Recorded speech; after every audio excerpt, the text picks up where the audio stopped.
Assalamualaikum warahmatullahi wabarakatuh. Perkenalkan, nama saya Elsa Borusitorus. Saya dari Prodi Pendidikan Matematika Universitas Samudra. Adapun tujuan saya untuk membuat video ini, saya akan memaparkan kesimpulan dari hasil siaran langsung YouTube channel Kemendikbud Republik Indonesia pada waktu lalu, yaitu hari Selasa 5 Mei 2020. Sering kita dengar mengenai konsep merdeka belajar itu tidak dipaksa.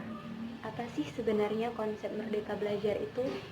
Ternyata konsep merdeka belajar itu adalah suatu opsi atau kemerdekaan, yang artinya dia memiliki opsi untuk melakukan pembelajaran online, dia juga memiliki opsi untuk belajar di kampus, dan dia juga memiliki opsi untuk melakukan aktivitas kurikulum-kurikulum yang bukan hanya akademis, tetapi juga praktis. Keberanian untuk mencoba dan bertanya itu seringkali terjadi kekhawatiran anak-anak yang takut salah ataupun dipersalahkan. Kejadian ini justru akan meredam kreativitas dan inovasi juga. Nah, pertanyaannya, bagaimana cara agar guru dan orang tua bisa memfasilitasinya agar anak itu jangan takut salah untuk mencoba? Nadiem Makarim, Menteri Pendidikan dan Kebudayaan Republik Indonesia, menegaskan bahwasannya kita belajar bukan dari kesuksesan-kesuksesan, tetapi belajarlah dari kesalahan. Karena apa? Karena kesalahan itu adalah cara yang paling cepat untuk kita belajar. Keberanian untuk mencoba dan bertanya itu seringkali terjadi kekhawatiran. Paradigma yang kebanyakan orang dewasa beranggapan bahwa belajar itu harus ada jawabannya dan memiliki satu jawaban, dan itu pun harus benar. Padahal proses pembelajaran adalah agar anak itu bisa mandiri, bisa membayangkan, dan bisa mencari berbagai macam solusi serta berpikir lebih kritis, berpikir dengan multidimensional untuk memecahkan suatu permasalahan. Karena di dunia yang nyata ini tidak ada jawaban yang benar. Di dunia yang nyata ini ada berbagai macam banyak jawaban atau solusi dari suatu masalah. Ada yang lebih benar dan ada yang lebih salah. Tetapi ada berbagai macam jalur untuk memecahkan masalah itu, dan dari situlah kita harus mulai merubah pola pikir dan mindset dari guru-guru dan juga orang tua untuk lebih terbuka.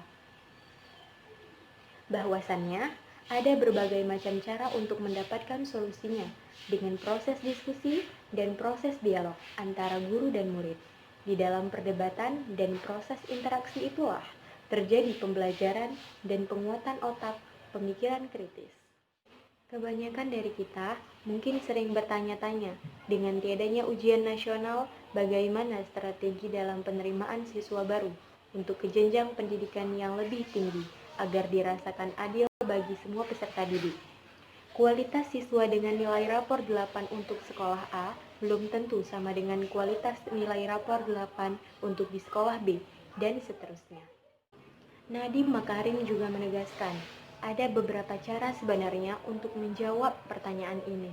Banyak orang yang tidak sadar bahwa sebenarnya implementasi kebijakan zonasi itu minimal 70%-nya dari semua penerimaan itu harus berdasarkan daerah, berdasarkan zona. Jadi tidak ada lagi pilah karena 70% dari penerimaan siswi baru di tingkat SD, SMP maupun SMA negeri lainnya itu memang tidak berdasarkan angka atau ujian, tetapi memang berdasarkan tinggi nilainya di mana. Ini adalah salah satu inisiatif utama untuk melakukan pemerataan, sehingga semua punya hak untuk menerima kualitas pendidikan yang lebih rata. Untuk yang 30% sisanya adalah jalur prestasi. Nah, inilah yang bisa ada berbagai macam opsi yang namanya merdeka belajar. Untuk meningkatkan opsinya, bukan untuk malah merucut dengan memaksa suatu kriteria lain. Opsinya adalah juga angka sekolah, tapi tentu ada masalah mengenai tidak semua angka yang sama levelnya dengan angka lain, tetapi juga dengan berbagai macam lomba-lomba atau kompetensi di tingkat daerah ataupun nasional, yang sebenarnya itu memberikan suatu kisi-kisi pencapaian prestasi anak itu. di dalam bakat media, di dalam minat media, dalam suatu aktivitas yang deribel, yaitu di tingkat provinsi, daerah, maupun nasional. Tapi jangan lupa loh, kita bukannya tidak mengukur kemampuan masing-masing sekolah, karena ujian nasional akan diganti dengan asesmen kompetensi. Tetapi, asesmen kompetensi itu bukan tujuan untuk mengukur siswa apakah siswa itu bisa masuk kemana, bukan. Tujuannya adalah untuk mengukur level sekolah pembelajaran di sekolah ini, sudah di level mana dibanding di sekolah-sekolah lain. Nadiem Makarim juga memberikan tips nih untuk pengajar dalam menghadapi situasi COVID-19, belajar dari rumah dan mengajar dari rumah. Yang pertama, jangan stres. Ini adalah masa adaptasi, yakni bahwa cara terbaik untuk belajar suatu hal baru adalah dengan keluar dari zona nyaman tersebut. Setiap hari mencoba untuk mempelajari metode yang terbaik. Yang kedua, mencoba membagi kelas menjadi kelompok yang lebih kecil.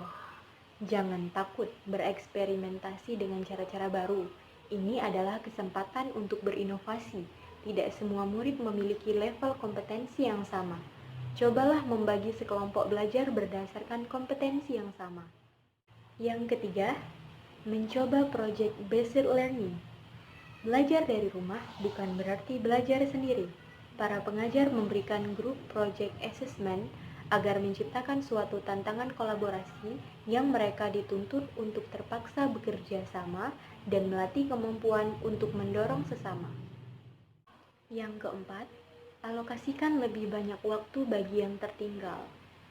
Fokus yang lebih banyak kepada murid-murid yang tertinggal di kelas agar mereka lebih percaya diri saat bergabung lagi nantinya di kelas.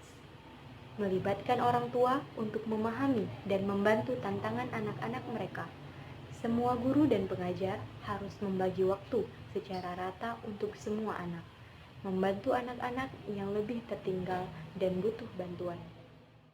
Yang kelima, fokus kepada yang terpenting. Menguatkan konsep-konsep fundamental yang mendasari kemampuan murid-murid untuk bisa sukses di pelajaran apapun. Contohnya seperti literasi, numerasi, atau pendidikan karakter. Yang keenam, sering nyontek antara guru. Nyontek antara murid itu tidak boleh dilakukan dan tidak bisa diterima. Tetapi, guru-guru harus lebih sering nyontek dengan guru-guru lainnya. Ada banyak sekali guru-guru yang berinovasi dengan metode belajar online. Sama seperti murid, ada guru yang lebih cepat dan ada yang lebih lambat beradaptasi dengan teknologi. Oleh karena itu, jangan ragu-ragu untuk meminta pertolongan dari guru-guru lain. Yang ketujuh ada have fun. Mengajar itu tidak mudah loh, tapi siapa bilang harus membosankan? Justru inilah saatnya untuk mendengarkan insting kita sebagai guru dan orang tua, dan bukan hanya mengakui proses seadanya. Inilah saatnya guru dan orang tua berinovasi dengan melakukan banyak tanya, banyak coba, dan banyak karya. Sekian yang bisa saya simpulkan. Semoga apa yang saya sampaikan bisa bermanfaat untuk kita semua. Lebih dan kurang saya mohon maaf. Assalamualaikum warahmatullahi wabarakatuh.